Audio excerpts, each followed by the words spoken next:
All right, guys, here we go. Sean Corbett, December 6th, 2022 meeting, TruWest Realty Group. We've got a couple of guest people. I'm gonna let them get started and kick us off. Let's go ahead and have Eric jump in. He's got a few things to share about KV Core and some of the things going on the attraction side. So Eric, you want to get us started? Yeah. Hey, thanks for letting me come in. Again, it's first Tuesday of the month. This is when I generally come in, unless I've got myself double booked. Nice to see everybody. Hope you've had a good 2022. It was a weird 2021 and a horrible 2020 for a lot of people. Even though real estate might have been okay, it was just a wacky year. Hopefully 2023, we can get back to normal, and normal being better than we've ever had before. Part of that is the agent attraction side. If you decided you want to play in the agent attraction game, don't forget, Mondays at 10 a.m. your time, we have a specific link for everything at 10 a.m. Monday, Tuesday, Wednesday, and Thursday for Freedom Team. I want to encourage you to come in. These Mondays in December are really there so we can help you set up what's going on in January. That doesn't mean you should wait for the last Monday. We had a great training this past Monday, and you probably would benefit by listening to the recording because it was information that's not normal. Because again, I've got a specific focus in December to get your mindset right come January. Now, with that said, I want to remind everybody that we at Freedom Team have a lot of things in addition to what Sean offers and of course EXP offers. The first of which, let me share my screen, Sean, if you will. Let me say something real quick. On the Mondays, I can set you up on the reminder if you're interested in getting in on that. I've got a few of you already in there that are doing the attraction calls, that are jumping in. I've got you on my reminders. So if you want that, text me. I'll add you to that, and then it'll have the link, and then it'll remind you to jump in. So, and then yes, I can help you share screen in 1 second. Yep, let me know. I'll be good to go. I will remind everybody while you're ready that I'll remind everybody that that one of the benefits of Freedom Team is every Monday. Given the schedule you're looking in front of you, don't worry about it. Mondays, agent attraction. Tuesdays, more transaction. Wednesday is I need leads. I paused there because between Tuesday, more transactions training at 10 a.m. and Wednesday, I need leads training, you're going to find ways to find clients if that's what you're looking to do. Thursday is a level 2 agent attraction. And of course, you're off to the company on Friday. Same link all the time. Sean said he'll send you the link. You guys should have that saved in your phone because it's the same link every week, every day. Don't forget, a week from tomorrow is a special event. I'll be interviewing Amy Weaver. She's Vice President of Growth, helps us move big brokerages over and teams over, and she helps close the deal. This is also where you can hear the recordings from the last weeks. Monday is right here in the middle, and Tuesday is on the left. This is all at freedomteamsupport.com. If someone can post that in the chat box, that'd be awesome. freedomteamsupport.com. And to get in your head, if you want it thinking the right way, rather than we call stinking thinking, on the left is fill your brain bucket. Lots of cool stuff to listen to, especially the first 7 things over here on the right-hand side. Then the rest is a whole bunch of stuff. But those first 7 will change the way you think a little bit about what we do. And last but not least, I want to take you right here back to the home. This is what I really want to talk about today. freedomteamsupport.com. Right here, it's called Freedom Team KV Core Training. We have a brand new training program. We've been studying all of the other trainers for the last 9 to 10 months.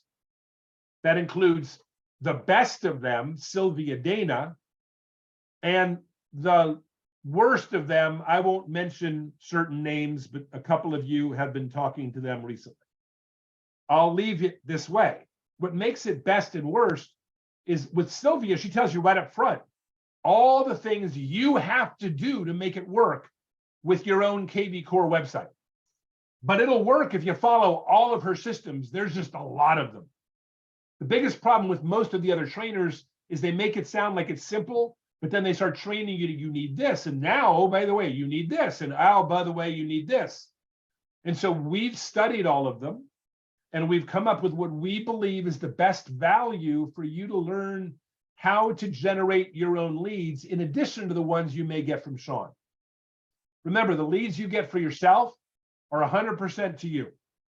And your engine, KV Core, was just voted again as the #1 platform for lead generation and CRM by Inman Publishing. So I want you to know it works. The problem with most of us is we won't spend time learning how to do it and then won't spend time using it once you have it set up. So let me show you the 3 programs we have real quickly. #1, we'll set up your website for you, $300. If it's already set up, great. But it'll come with a number of things that you need.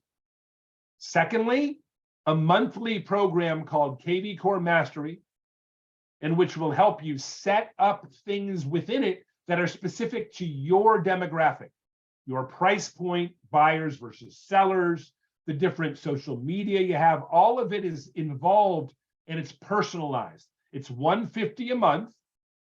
And people say, well, how long do I have to be on it? As long as you want to be. I'm recommending 3 months or so to start. If you're not going to go on it for 3 months, you're not going to learn enough on how to generate your own leads. You're just not. Because unless you do an immersive deep dive into all of the training, which Sean will tell you is free. But if you don't know where to go, then you might not be looking at what you may be needing. So again, I'd recommend you spend $150 a month for 3 months at least. There's no minimum. You can cancel any day. But I would do it a month, 2 months, 3 months, and get your footing on KV Core. Part of your footing is daily and weekly posting. And some of you just don't have time to do it. So we have a 3rd phase called the KV Core Marketing Maintenance Service, which we will post on your sites regularly, weekly, multiple times a week in some cases, sometimes daily. And you're still going to drive the Ferrari. We're just going to keep it gassed up, tires rotated and inflated, and your GPS working. But it'll be your job to go in daily and connect with the leads. If you do an open house, you have to dump your leads into it, all of that kind of stuff. So these are the 3 phases. I highly recommend you take advantage of at least the first 2 and maybe the 3rd. You have more questions, get a hold of Kim at admin@Freedom Team Support. Or on Facebook, on Workplace Chat, just reach out to Kim Herrera. And if you want to sign up, it's right there, right there. So this will help you in 2023 at some point never have a lead problem. So I've covered a couple things. You want more transactions, Tuesday and Wednesday. You want more leads, KV Core. You want more agent attraction, Mondays. Anybody have a question about anything I covered? Anybody like it? Okay, then try it. Feedback's important. We're just launching it, but she's taking the first 10 people in both website setup, monthly, and monthly maintenance. So you want to be one of those first 10, although you'll get in sometime in December. Now is a great time to be learning these systems when you're not hammered, because people, again, are a little quieter in December unless you're looking for year-end closing. So with that said, I want to encourage everybody to make 2023 the year they do focus more attention on agent attraction. I will train you. You're part of my direct group. I'll train you anyway, even if you weren't. But the fact that you are, I'll say it. I like to help myself getting paid by helping you get paid. Right now, I'm focusing as much on brokerages and teams as I am on individual agents. But again, to remind you, I'm not focused on new agents at all, nor should you be. Anybody have any questions or comments, or can I bounce away? Nice seeing everybody. Thank you, Eric.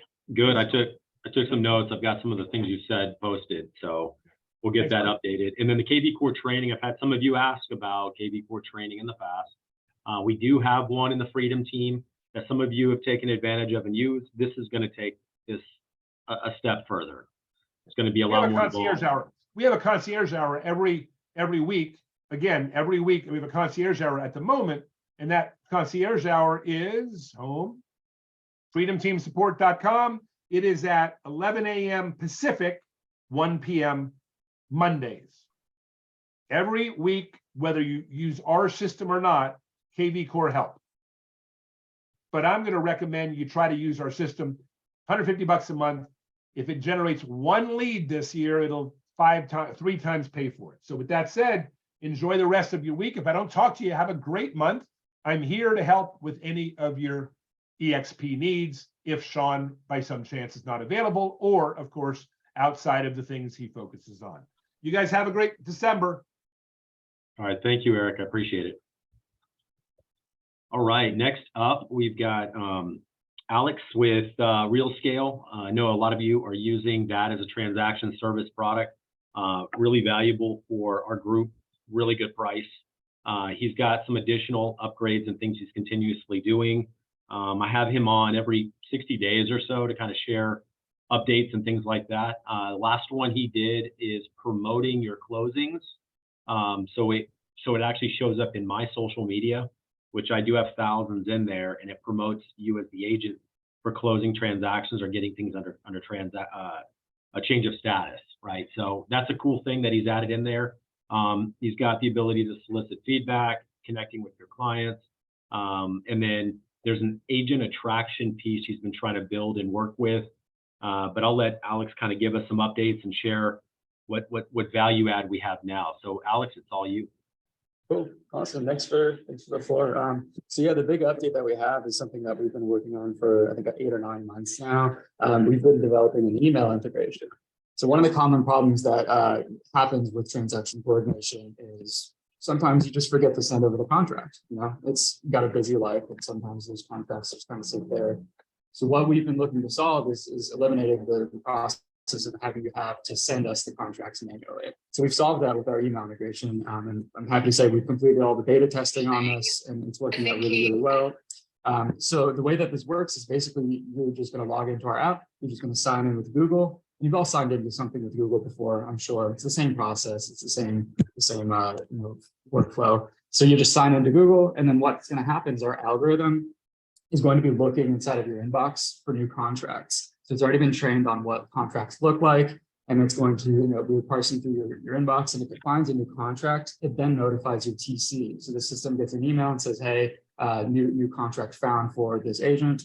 And then your TC is just going to look it over, make sure it's all good to go, make sure it's fully executed. And if everything looks good to them, they're just going to reach out to you and say, hey, we found this new contract. We're going to go ahead and get started on this. Now, you'll have a chance to let us know if you prefer us not to work on that particular contract. But otherwise, we'll just go ahead and say, hey, we grabbed this, so we're going to go ahead and get started on it. And then from there, we'll go through the whole workflow of uploading it to SkySlope, grabbing all the other documents, the rest of the TC workflow.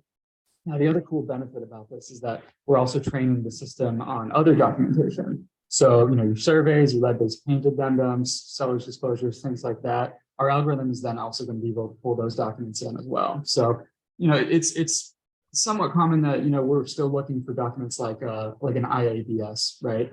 Sometimes those documents just don't get sent over to us. So in the future, we're not going to have to bug you for those documents. Again, our algorithm is just going to be able to grab that in and pull it in automatically. And then, just kind of makes this thing a lot even more in the background, right? And that's kind of the goal of our company, right? We don't want you thinking about transaction coordination at all. We want you to know that it's just completely covered. And this is kind of just the next phase of us, making sure that it runs in the background as much as possible. So I'm going to send you all a link. I'm actually going to bring the chat as well. Hey, Alex, I have a question just really quick for you and Sean.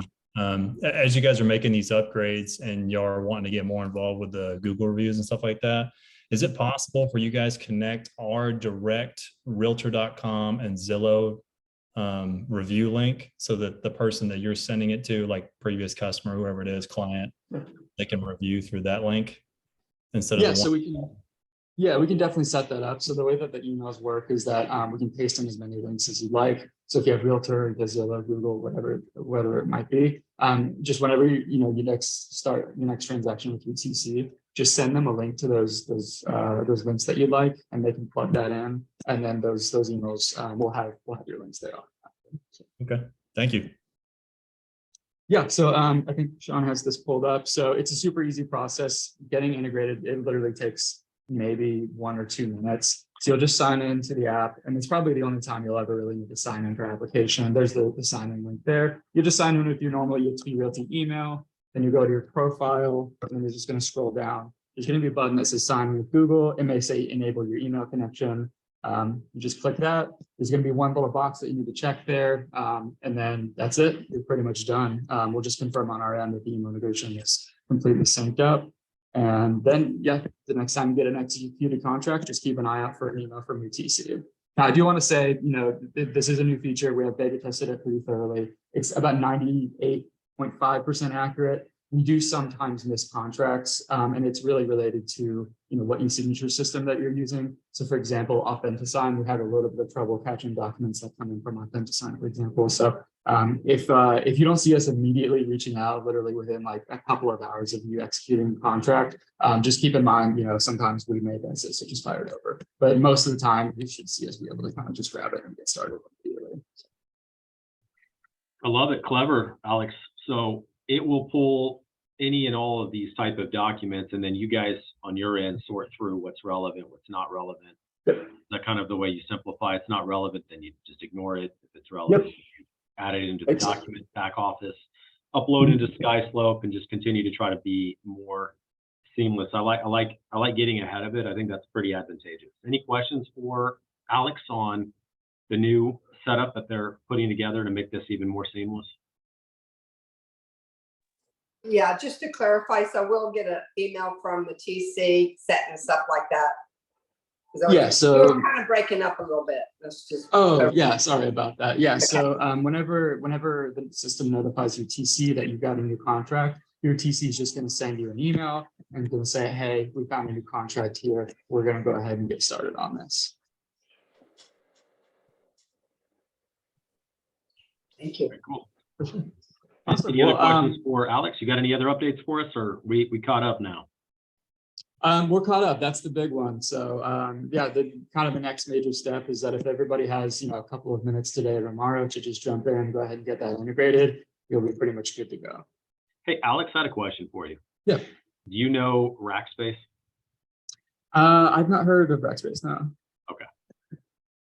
It's okay. It's an email system that I was set up on a long time ago. The entire company is like offline, the exchange system. So I have not had email since last Thursday.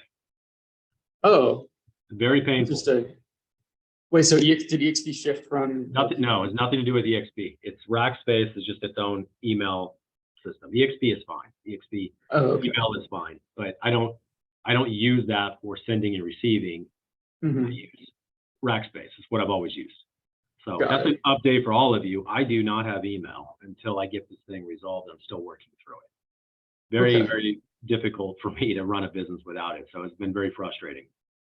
That's challenging. I'm actually looking on the website, big red banner at the top talking about what's going on. So sorry that you're dealing with that. It is bad news. Yeah. All right. Well, that's all I got. I appreciate it, Alex, for jumping in. We'll see you probably in the next, month or two. So appreciate it. Awesome. If everybody can just grab that link before you sign off today, and then I'll see if I can get an email out to y'all after the call. But yeah, thanks again for listening, and hope you have a great day. All right. Thank you. Yeah. So I usually get a couple of pointers from the meeting that takes place before this. Eric was referring to it, the Freedom Team meeting that comes on before. They focus on transactions. During that time, they normally have some pretty good tips and things that they're sharing. I'm gonna share a couple of them. One, we're talking about like this, all of you at some point should consider doing a client event of some sort. And it doesn't specifically have to be for clients. I know Nikki's done them. I know some of you, Joey, I think you've done some, I've done some. It really it doesn't have to be specifically a client, because a lot of you are new enough where you may only have 3, 4, 5, or 6 transactions. That's not enough to draw an entire event. It can be a network type event too. It can be any of the groups and things that you're affiliated with. And you're just looking to do something that's easy, laid back, fun, and close, where people can easily jump in, take a part of it, connect with them, have non-real estate conversations, so we can kind of build into them and get to know what their interests are, things that are important to them. I think all of you, so at a minimum, should do one a year. You know, it's great to do it in the spring and the fall because you can do it outdoors. You know, generally we don't have to pay rent for air. So it's an inexpensive way for us to be able to kind of connect and work with people. It could be at a park. You can have vendors show up. You can have vendors and you know, some food and drinks paid for by sponsors, title, insurance, lenders. Lenders are the easiest ones to start with.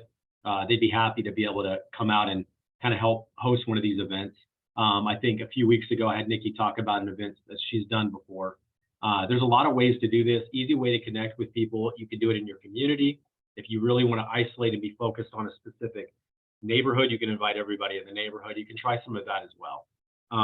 You know, a lot of us are kind of like, we work in bigger markets because that's the way that I've done it. You know, I think it's probably easier and better to focus on a market in a specific neighborhood. I've never built my business that way because of how I got started in the business, but I think it's far more efficient to isolate and focus on 2 or 3 neighborhoods close to where you live. You know, that's my, you know, high level personal opinion. I just, like I said, I haven't done it that way because I've been doing this so long that referrals for me have come from all over the place. But any questions on doing an event each year? There's a lot of good examples of things you could do. If you're looking for that, we can kind of put together a list and then give you some thoughts on it. But I think it's just a good thing to kind of provide. All right, very good. HomeBot. I talked about HomeBot before. I have mine running, and I was going to share a little bit of what it can do for you. I think it's a pretty valuable tool that does some pretty powerful things built into it. Here we go. So I just loaded all the people that we had in the last few years into it, and it's only been running a week. It's got home sent, home opens, home views. It has a real high probability, especially initially, of opening. Okay, real high probability. And you can see it running through all these old clients. You can see I got Sean Sturrock in there. I sold him a house a few years ago. I just loaded his data in there. And, you know, he gets on there and he looks. Of course, Lawrence's, Vasquez, Kerry Hall, some people that I haven't connected with in sometimes several years. This is a really good one, Sally Adams. So she bought a house from me through an open house. I only met her, I think, I met them at the open house. I sent them to a few houses that had their own open houses because I wasn't really that well connected with her at the time.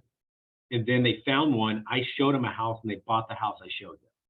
So I didn't have to put a whole lot of time into working with them, but it turned into them buying pretty quick. And again, I got them off of an open house.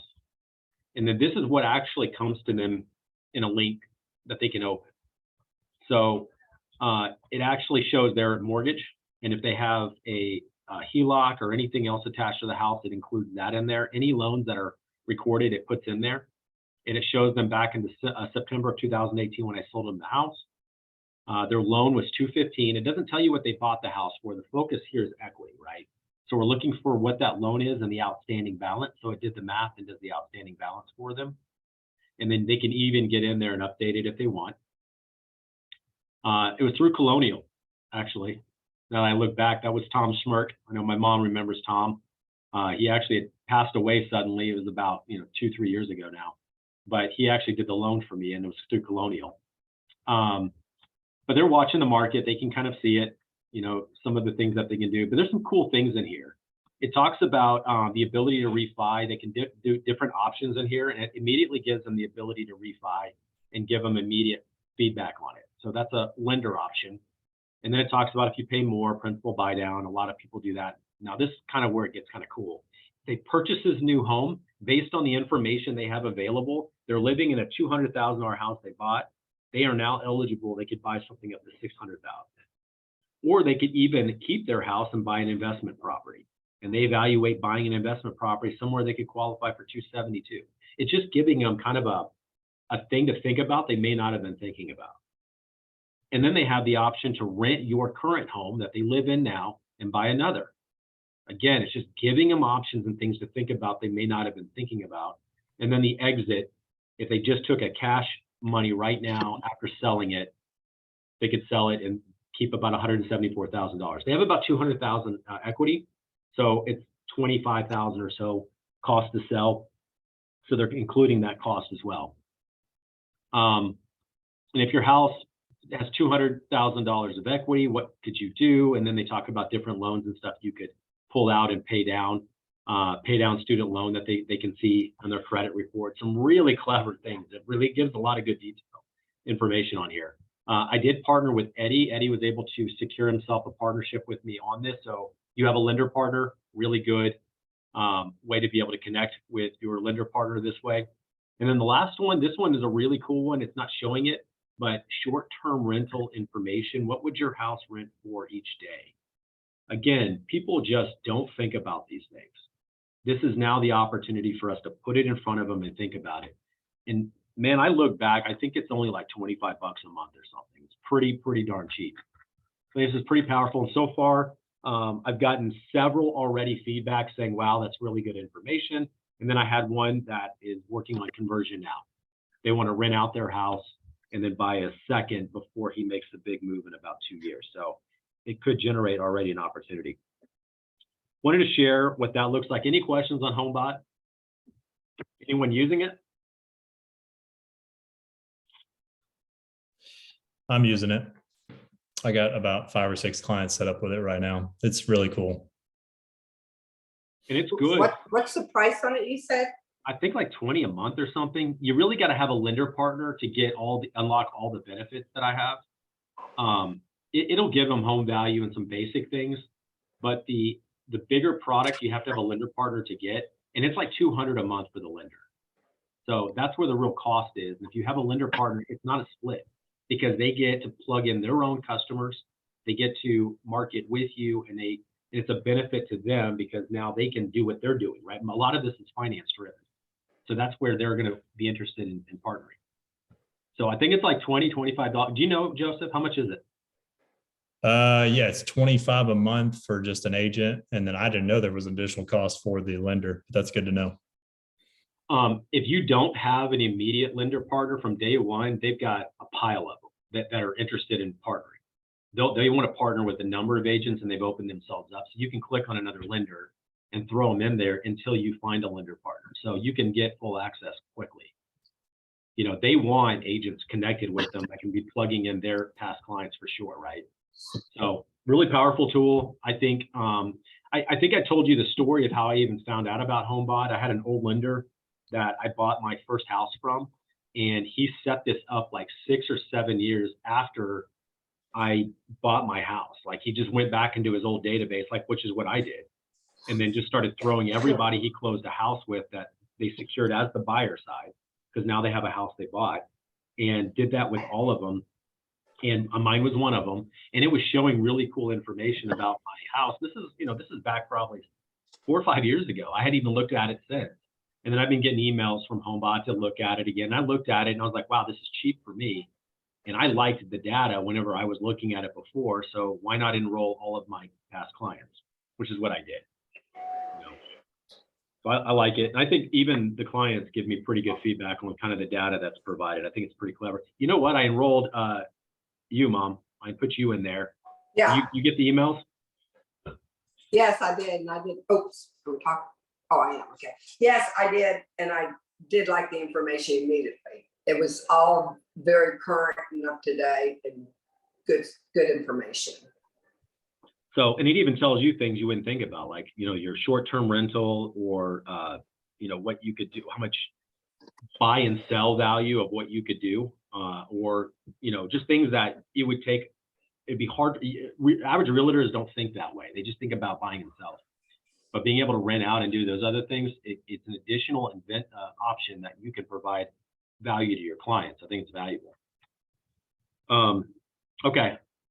I was working with an agent out in, I know I've mentioned Lakewood, Washington, and he told me about an app that he uses called Mortgage News Daily. Have you guys heard of that before? So I tried to research and find a mortgage rate app that gave me rates on current mortgage rates that weren't tied to a lender, right? Because they all have a bent on it.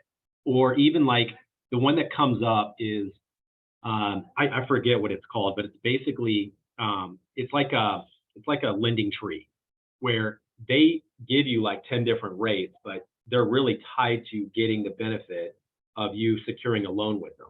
This particular app here is more generic at a high level, and it's not tied to a specific lender. So when you're having the conversation, and you guys don't need to know mortgage rates off the top of your head at all times, but it's good to be able to look at that and be able to offer intelligent responses to your buyers and helping educate them, right? So I thought this is a pretty good neutral app. It's not tied to a lender. And he mentioned that he uses it, all the time on his phone. He can watch, the rates going up and down and all this. He's the one that told me the rates dropped about 2 or 3 weeks ago when I was on the phone with him. And I hadn't heard the news even talk much about it, because the two, and we're going to talk a little bit about media versus reality. I'm going to share a little bit of that as well, about what media portrays as happening in the real estate market, and then what the consumers are absorbing, and then what's really happening in the market and how they take things out of context. So another good little app for you guys to be able to kind of follow the mortgage rates without, a whole lot of negative input or things that people have competing interests. We have a Christmas party at my house tomorrow night. I think all of you should have gotten the invite that's in the TruWest Realty group. If you have not accepted the invitation, please do that. We're doing head count. And I'm getting some background stuff put together, and I need to make sure I have the right amount of stuff to take care of everyone. So please accept that. I think we've had about 13 so far. I expected probably around 18 to 20. And I know some of you are out of town or you can't be there, no problem. I don't know if those of you know, James Merritt just got married, and he said he plans to attend with his wife. So how about that? If he can make it and he just got married, you guys can make it. So come on, join us. White elephant gift, we're going to do that. It's always fun. I know Joey already gave me his sob story that he can't make it. But I know some of you have already plans and things happening. But I wanted to share that with you. If you have not accepted, or if you did not see the invitation, please let me know. We may be sending it to an email address that doesn't come to you, like the EXP email address. You may not have gotten it or something. So send me a text and we'll make sure you get that. Any questions on the party tomorrow?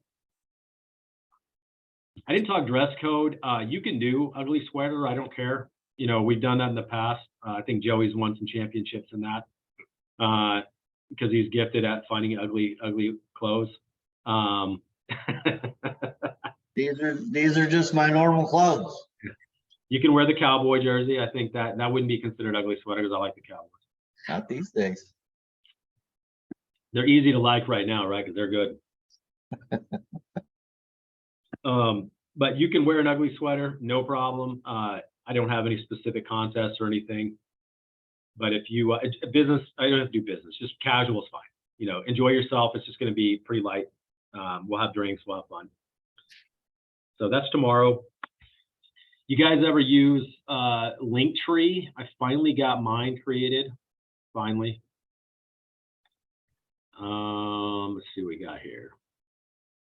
So I think banner keeps blocking me from doing things. So we already talked about that. This home bot, I'll kill that. Oh, I've already closed it out. Let me find it.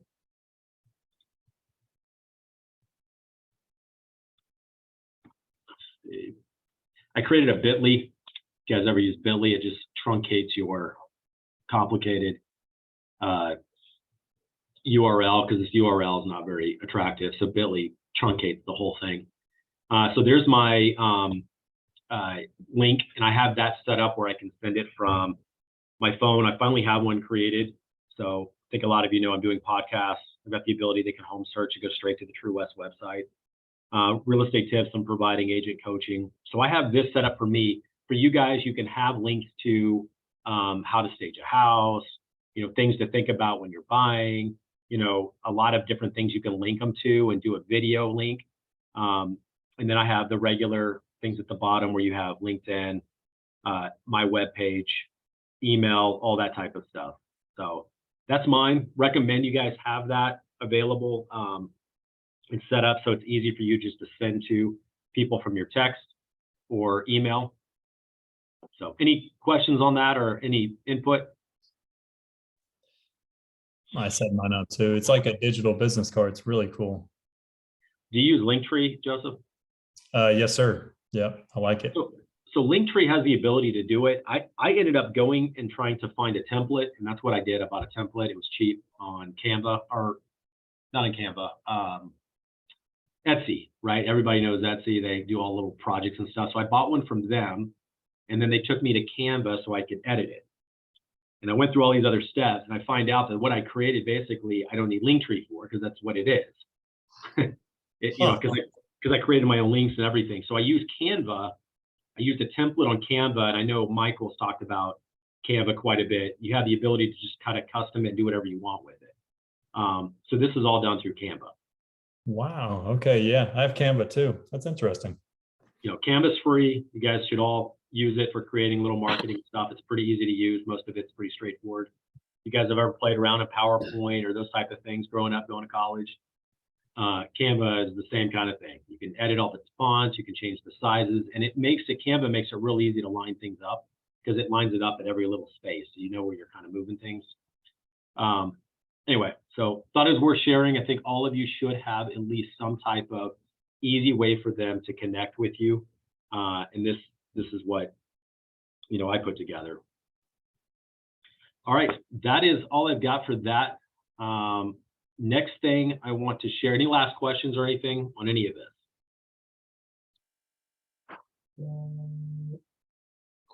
All right, next thing we're going to talk about is media versus reality on the news. Some real fascinating things. So I'm going to share an article that is posted, and then we're going to talk about the reality of it. And we're going to do this several times. The clickbait article is homeowners have lost 1.5 trillion in equity since May, and as home prices drop. Sounds devastating. So that's from Diane O'Click. This is the article she posts. So let's look at what equity looks like when it drops 1.5 trillion. And at the very bottom, it doesn't show it very well, but this is quarter over quarter. Okay, first quarter, second quarter, this is into the third quarter. A lot of us felt the pain somewhere around September. This really started in most of the US in the middle of the summer. And then Dallas-Fort Worth is generally insulated, so it takes us 2 or 3 months before we start feeling that, because our markets are pretty healthy. But we started feeling it months later. It all started in the summer, and that's where the drops started happening. So that's going into the third quarter here. And amount of equity available to homeowners to access before hitting the maximum 80% combined loan to value in trillions. So we're looking at the loan to value ratio is still 400 million above last year. So did we take a drop? Yes. But just if you look at the same quarter last year, we're still 400 million above that. So in 1 year's time, we still have extensive equity. But the article says we've all lost trillions of dollars. So we got to think about and keep things in perspective, right? So we really are still way ahead. We just took a dip because we're making this correction. Another article says homeowners have very high levels of tappable home equity today. Wait one second. Yeah, just additional follow-up with it. So we all have a ton of equity available, to cushion against the potential price decline, but also preventing housing distress from turning into a foreclosure, which is another thing, right? We're going to have this trickle foreclosure effect. I think even myself was thinking back when the government's doing all these bailout things and not allowing people to have a forbearance on their mortgages, pushing it out. So we get this 1 year, 2 year push out. And all it did was extend the time period for us to pay back the loan. So we have this 2 year period we're not making payments. I'm sitting there thinking, well, if you take away my mortgage every month, then I'm going to make an adjustment, on my income versus my expenses. That $2,000 I used to pay every month, I'm not going to include it in my budget. So at the point in time when it comes back into play, we're going to have a problem. Most people pay according to their month-to-month budget. Well, the reality is that might still be true, but there's such extensive amount of equity. And someone on, when we were kind of going through this, talked about you would have to have like a 50% drop in equity in order for you to be even looking at foreclosure, because we all have such a substantial amount of equity. And most people aren't going to walk away from $100,000 of equity just because they can't make the mortgage payment. So foreclosures are not happening the way we thought they were. There's a trickle effect. And another person talked about, he was getting emails about, you know, hey, jump on, become foreclosure certified. They're going to start pouring in, and there's nothing to show that they are. In fact, because there is so much equity, that's going to be very difficult for that to be a real opportunity for all of us. So foreclosures are probably not going to be as substantial. And I think you even have percentages of foreclosures to even put it in further, you know, perspective. Here's the next article. Household debt soars at fastest pace in 15 years as credit card use surges. Again, negative article. We've got this credit card debt. Everybody's using their credit card to pay off everything because of inflation, because we can't afford anything. That's what their focus is. That's the article. And then we're going to look at from Q3 of 2019 to Q3 of today. The credit card balance is near 2019 levels. So we're only at the same level as a few years back to offset. So we're not on average 10, 12, 15,000 in credit card. We're averages the same average we had not even a few years ago. It's another thing that it's easy to get excited about and get worked up over, but the reality is it's not. You got to kind of look at it in real perspective. It's not affecting people the way it did before. You know, the delinquency rates are still rising. They remain low by historical. So if you look at a high level, we're at a very low historical standard. And it suggests that consumers are managing their finances through the periods of increasing prices. So today we're still good. You know, that doesn't mean we're not going in the right direction, because I'm sure things are going to continue to get more difficult as prices go up. But we are still managing it. For the second quarter in a row, mortgage delinquency, this is what I was talking about, foreclosure in perspective, okay, fell to its lowest level since the MBA service began in 1979, declining to 3.45%. That's a very low foreclosure rate on totality. It is escalating. We are getting more foreclosures, but it's still overall a very, very low rate. I think we might have a little chart on that. So this is that crazy time in 2009. 2 million consumers squared away in foreclosure from starting in 08 when the crisis started, actually late 2007 into 08, 09, 2010, 2 million people. Right now, we're sitting at 88,000. And what the article was trying to focus on is that we have this small number in 2021, right? When the government said, hey, don't worry about your mortgage. We're going to take care of, we're going to give you a reprieve. We're going to buy you time where you don't have to make payments. It just went from here to 88,000. It did. It made a spike. But 88,000, when there are far more consumers today, even than there were, 12, 13, 14 years ago, is way low. It's way manageable. So again, you have to kind of think about things and put it in real perspective. And this number will probably continue to grow like it has here. We're only in the first quarter, this is 1 through 3. So we just finished third quarter. We're at 88,000. So it will continue to grow. But I don't think we're going to have some foreclosure explosion. Hey, Sean, where did you get that data at? Just curious. It's posted here, the New York Fed. So each one of these, and I can send you guys the slides, but it has posted the sources for them.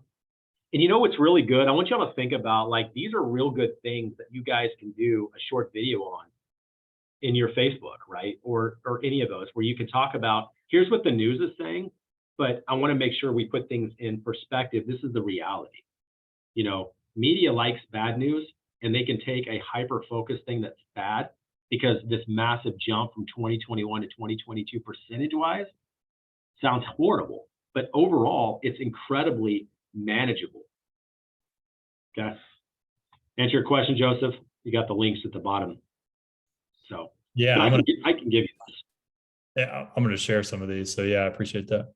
So the rate of U.S. home price growth has substantially decelerated. You guys all know this, right? We have a spike, it's going up, everybody's making crazy equity. We have unrealistic expectations on the price of homes soaring.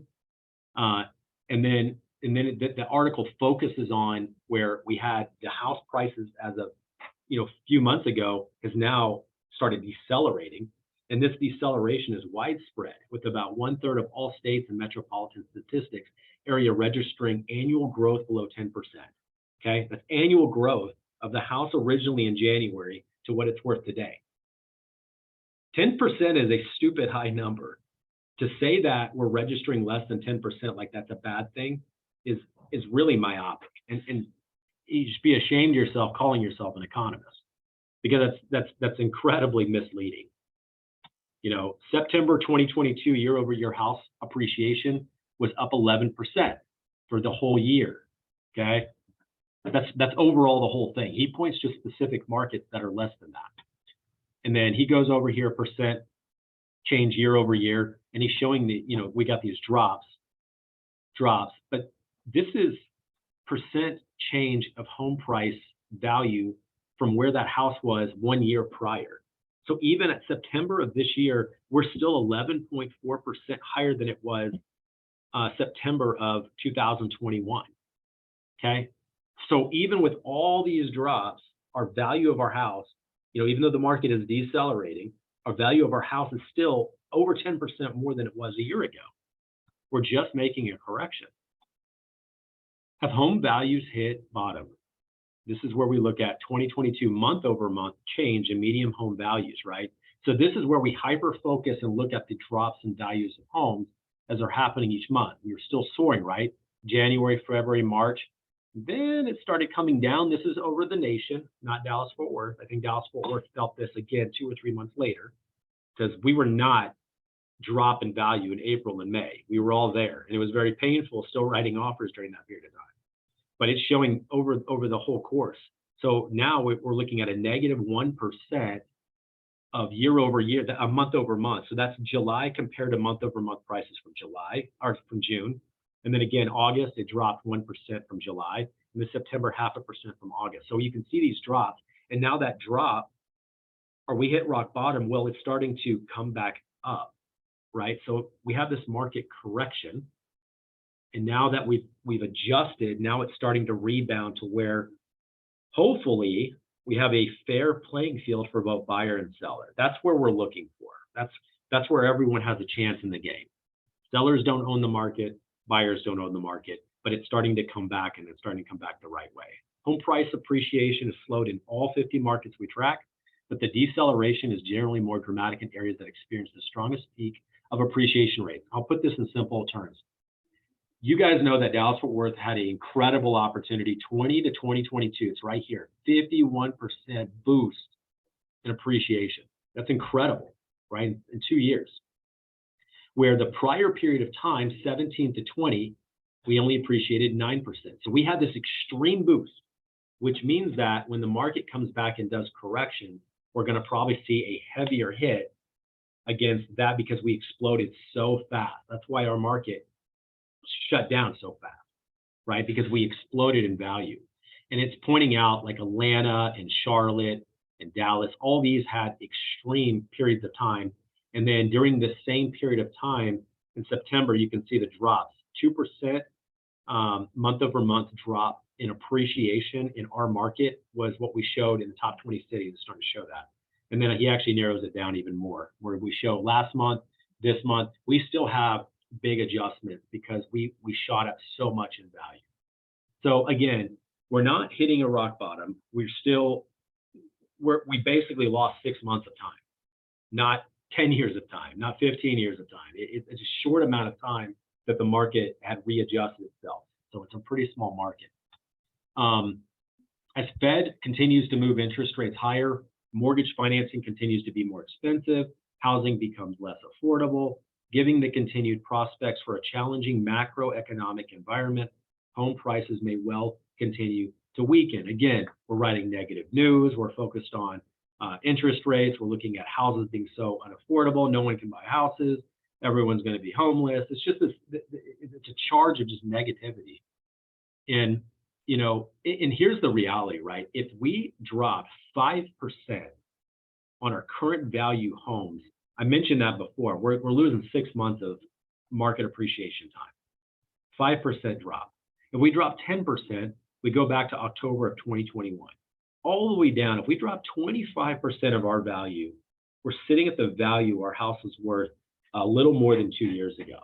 That's a crisis, right? But we're still above the equity barometer. So we'd have to lose 25% of that gain value. And we would only be loss of 2 years of time. So, I don't think that's realistic. I don't think that's going to happen. I think we're still sitting around this 5% number for the most part. But it's just to kind of put it in perspective, like they write such a negative thing that says basically no one can buy houses and all of us are losing all of our money when we're not losing that much ground because we gained so much during that period of time. So that was the last slide from the slide deck. I thought it was pretty clever the way they kind of show it. So focus on what people are reading and understanding, and then sharing what's really happening helps with our local markets and educating them. Any questions on the media versus what reality is in the slides?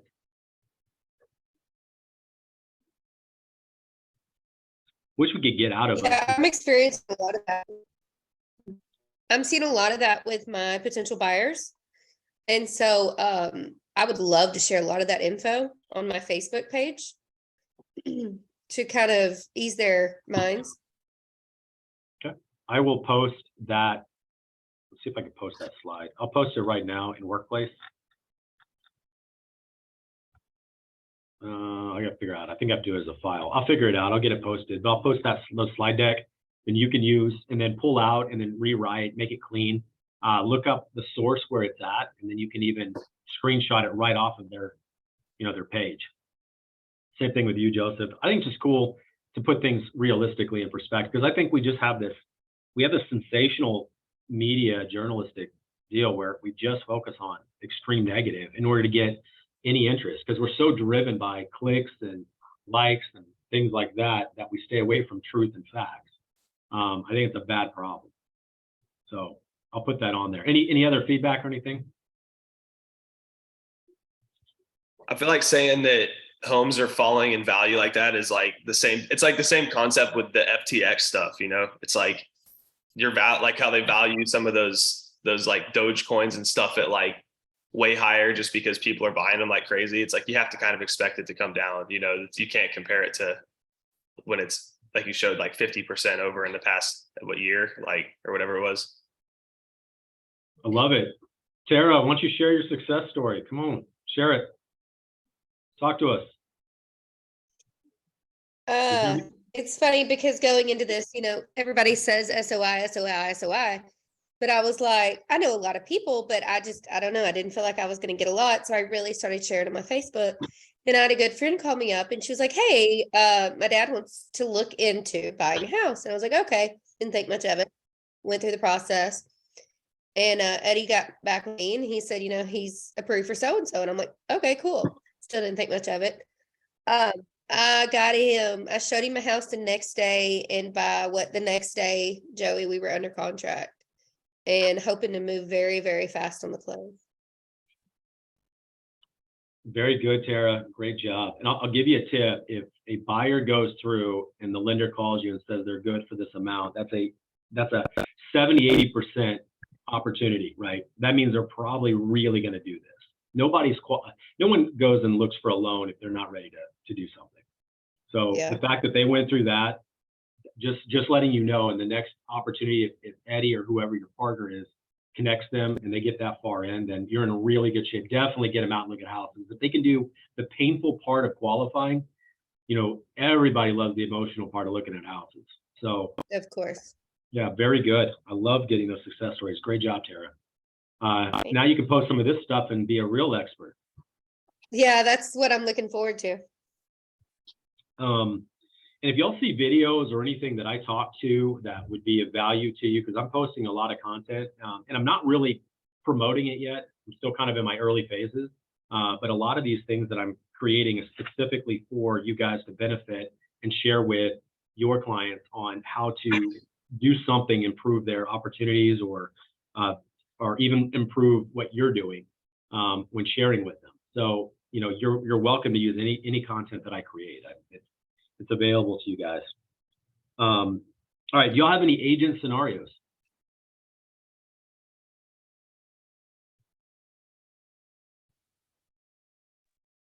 Yeah, I got one. Uh-oh. So this is actually with Tara's client. So we got it under contract. The special provision that they wrote in was that they went ahead and put in that the seller will not repair any lender/appraiser repairs, and that the buyer must pay for them. That's the most Interesting. terrible thing you've ever heard, right? Well, I mean, their condition of their house is dependent on lending qualifying it. I mean, Yep. that's a condition, and that would get flagged for sure by the lender if nothing else. Yep. They're gonna be like, wait a minute, you're telling me we're gonna go get a loan on this house, the seller is gonna reject making any repairs in order for it to qualify for a loan? Not a good thing. No. If y'all agreed to something like that, which I'm not happy with, but if we did, it would have to be on an amendment separate. We presented it to the client and gave them the full risk on it, and they decided to take it on. I still would have done it as an amendment separate from the contract, because that's gonna be a lender issue. Yeah. Well, Eddie's doing it. He's already seen it, so he hasn't pushed anything back at us. We'll see. We'll see. Maybe in a week or so, we'll have another scenario. Well, here's how it's gonna play out. They're gonna ignore it until a lender repair shows up. Then all of a sudden, now what are we gonna do? But the seller is implying that they're not going to have a house ready for lender qualified repaired item. I mean, it's a crazy thing to assume. Yeah. I don't know. What would be better is to say on an amendment is to say, hey, we're asking the seller to cover up to X amount on lender required repairs, and we will cover the difference with them out of our earnest money, right? I mean, there's some ways to kind of like adjust it to make it a little bit more fair and understandable. If they say no, then say, tell you what, we'll increase the price of the home that amount, so we have some type of margin of error and we can finance it, without having to take on additional risk. Because if you're using earnest money to do repairs, that money is gone. Yeah, if it comes down to that, that's what we're gonna probably end up doing. I like that one. Give me more. I like those. Give me some good challenges. I like that. I haven't seen that ever. But it's funny because where a seller would say that, 6 months ago, I'm surprised they would say that today. Well, we gave them an offer 20 grand under their list, and it's a VA loan. You can't, no one can pay for the WDI except for the seller, supposedly. I mean, that's the way they write it. I know all of us have ways to kind of get around that, but they're required to pay for that WDI, which you can share with Tara if you guys haven't covered that yet. Interesting. And I can't believe a veteran would pay under list price. Yeah. We've never agreed. All right. Another topic, another day. All right. Any other questions, comments, any other scenarios? I had one with one of my mentees. They they had the house list. First of all, it was overpriced. But he dropped it like $70,000 to get it right. And then it was listed at 535. Offer came in at 490. They split the diff. So they were at 505. Well, I don't know what anyway, 505 was the offer price. And then after inspection, they wanted like a $3,500 credit, or they wanted him to fix a bunch of stuff.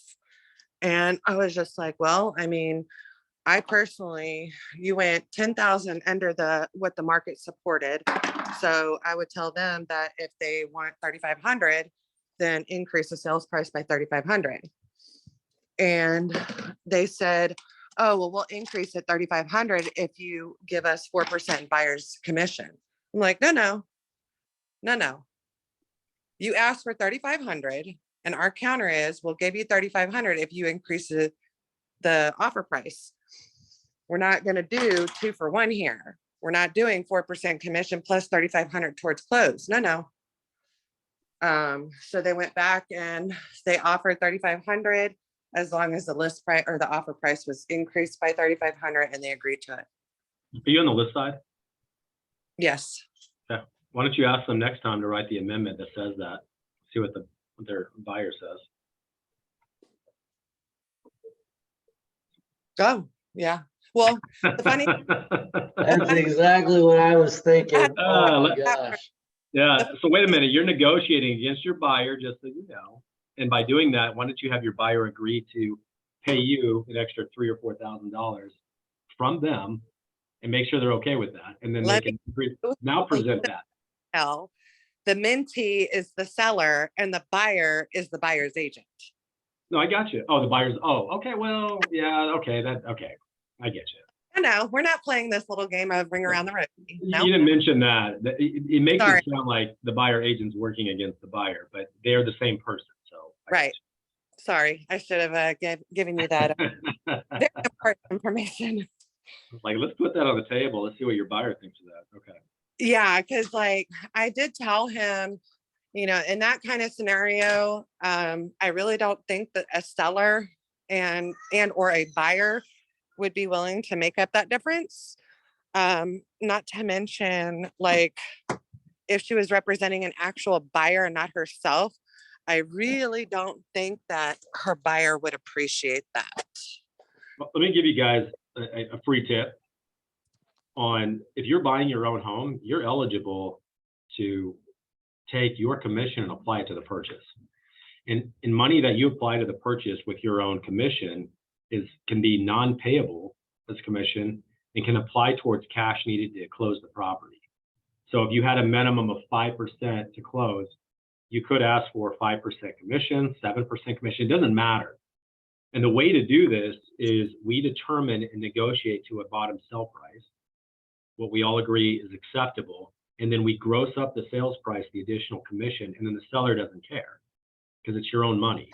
You're financing it, and you're financing your ability to be able to finance and buy the property even without money invested in it. Whole different level of opportunity, and I've shared that a few times, but it's a way for you to buy a house without putting any money into it. As a real estate agent, you have the ability to do that. I did that when I sold my house. I had to pay like $4,000 to get out of the house. Do you adjust it through commission? Mhm. Yeah. Clever trick. You guys take advantage of that if you can, especially for some of you that don't own homes. You are able to even get in and buy a home without investing your own cash into it. And I'm telling you, 99.9% of agents don't know those tricks. You call me, I'll show you how to do that trick. We have a new listing. It just last week went online. Mesquite, huge opportunity, 330,000, 3316 Heather Glen. I'll share that one real quick. It's a real nice house. You can thank Fred Martinez. He actually ended up doing the general contracting on it and did pretty much everything. But he went through, got it done, and it's available now. I love that he did a lot of modern color schemes versus some of the more traditional things that are done. So that's a front.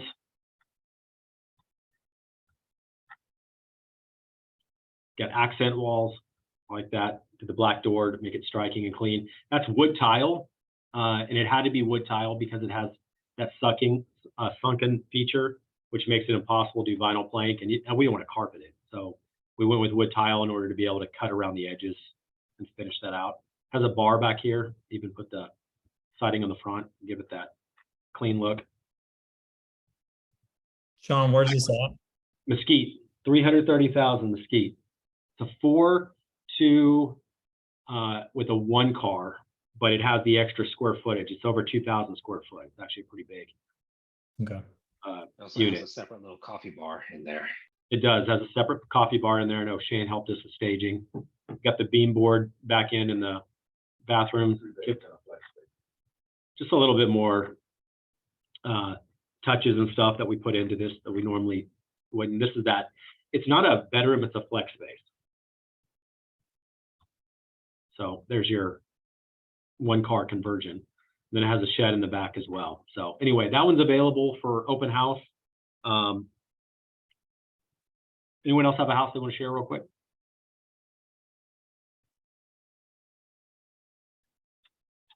All right, awesome. Well, you guys, let me know if you did not get the invite. If I don't see you before then, we'll see you at the party tomorrow night at my house. And I appreciate all of you guys. Have a high performance week. Thanks, guys. Thanks, Sean.